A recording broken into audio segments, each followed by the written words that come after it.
Hi guys! I'm so excited to share this with you kasi ito yung pinaka-exciting part ng vacations ko talaga dito kasi ito, magta-try akong mag-helicopter and first time ko itong gagawin dito sa touchdown helicopter sa Wollongong, Australia with my friends. So ayan yung kanilang parang waiting area guys habang nag-iintay tayo dun sa aeroplano na magdadala sa atin sa taas. So, ayan na po yung ating aeroplano na gagamitin and oh my God, I'm so excited! So, di ba? Ayan na aking friend, siya yung magdadala sa akin. I mean, siya yung nag-treat sa akin dito na makasakay ako sa ganitong experience. Maka-experience ako ng ganyan. And ayan guys, nilipad na kami. Thank you, Cindy.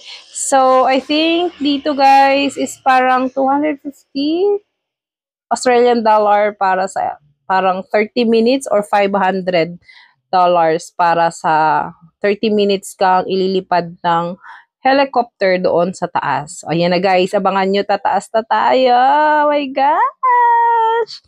And oh my gosh, nung na-experience ko to, pag-angat pa lang ng helicopter, makikita mo na dyan lahat ng magagandang views. Makikita nyo dito guys kung ano ang itsura ng Wollongong. Sa Wollongong kasi kami nakastay guys. And iikutin natin dyan yung buong paligid at makikita natin yung kabuuhan ng Wollongong. So, akala ko noon, maliit lang yung Wollongong. Pero my God, nung nalipad ko at nakita ko, malaki pala. Oo, malaki yung Wollongong.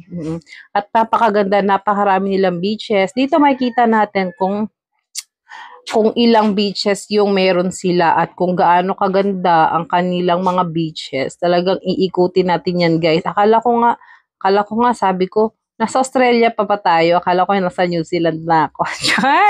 So ayan yung White Tower ba yan? Anong tawag dyan? Nakalimutan ko na yan pero napuntahan namin yan. So habang nasa taas tayo guys, sinasabi nung aking pilot or yung pilot na naglilipad sa amin kung ano-ano yung mga yan, kung ano yung mga beaches niyan. Pero dahil sa dami ng sinabi niya, wala akong naintindihan kasi ang iniintindi ko na lang is yung ganda ng mga nakikita ko sa taas. Actually, nakakatakot na nakaka-excite yung paglipad ng helicopter kasi nga, ayun, first time ko, tas ako pa yung nasa unahan. Tapos, unlike kasi sa guys, sa eroplano, hindi mo masyadong ramdam yung galaw. Sa helicopter, medyo magalaw siya, nararamdaman mo yung paggalaw niya, lalo na pag mahangin. So, ayan nga, medyo nai-enjoy ko na guys, kahit na medyo magalaw siya at nininervyos ako.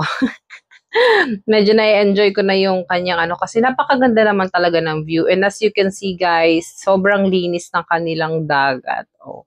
Nakikita nyo ba yan? Yung mga puti na yan guys, yan ang waves. Oh, napakalakas ng waves sa kanila. Tapos, actually yung wave na yan, pag nasa mga bandang malalim ka, medyo, medyo malaki at kailangan mo siyang talunin para hindi ka lunurin. Kasi pagka hindi mo tinalon yung waves, lulunurin ka niyan. Oo, hindi mo siya pwedeng kalabanin kasi, malulunod ka talaga.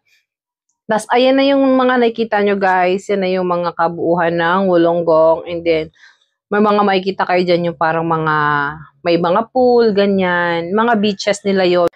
After nga namin dito guys sa mga tabing dagat, umikot kami doon sa may kabundukan ng Wollongong. Pero hindi ko na yata nakuhanan yun. Wala akong video, hindi nakuha sa video ko. Tapos, after namin umikot sa mga kabundukan ay bumaba na kami, bumalik na kami. Meron kaming pinuntahan na parang yung tawag nito, pagawaan ng bakal sa kanila.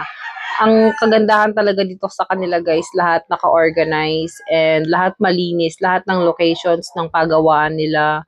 Wala kang makikitang madumi. Although hindi ko naman sinasabi na perfect sa kanila, pero talagang makikita mo yung mga disciplines ng mga tao. As you can see, sa beaches nila malinis, walang mga basura, walang mga kalat. Oo, ayan, kitang-kita mo naman yung white sand pag may kalat. Diyan makikita mo rin yung mga kalat, 'di ba? So pini-prevent at saka pini-preserve nila yung kagandahan ng kanilang nature, yung kagandahan ng kanilang lugar, ng mga tanawin sa kanila. Inaalagaan talaga nila, which is sana mangyari din sa atin, sa Pilipinas. So sa kanila talagang kahit walang mga guard, walang mga bantay sa mga paliguan nila or kung saan ka man pupunta mga tourist spot nila, makikita mo yung discipline ng mga tao kasi talagang kahit walang nakabantay sa kanila, ginagawa nila yung tama at dapat gawin para ma-preserve yung kagandahan ng kanilang lugar. Yun lang guys. Thank you so much!